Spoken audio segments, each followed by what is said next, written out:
ఈరోజు వాక్యము రాజుల మొదటి గ్రంథము 17వ అధ్యాయము 17వ వచనము నుండి 24వ వచనముల వరకు చూసినప్పుడు పరిశుద్ధ గ్రంథములో అంటే బైబిల్లో చనిపోయిన వ్యక్తులను మరలా తిరిగి బ్రతికించి ఇచ్చిన దేవుని సంగతులను మనం ఈరోజు ఒక్కొక్కటిగా తెలుసుకుందామండి. ముందుగా సారేపతి ఊరిలో ఒక విధవరాలు ఉండెను. ఆమెకు ఒక కుమారుడు ఉండెను. ఆ కుమారుడు రోగి అయి మరణించినప్పుడు ఏలియా ప్రవక్త ద్వారాగా కుమారుణ్ణి బ్రతికించి మరలా తన చేతికి అప్పచెప్పెను.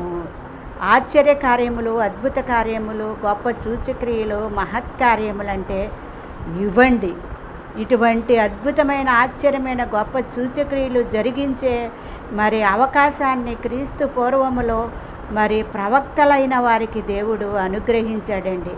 అటువంటి గొప్ప కార్యములు చేయగలిగే కృపను వారు పొందుకొని దేవునికి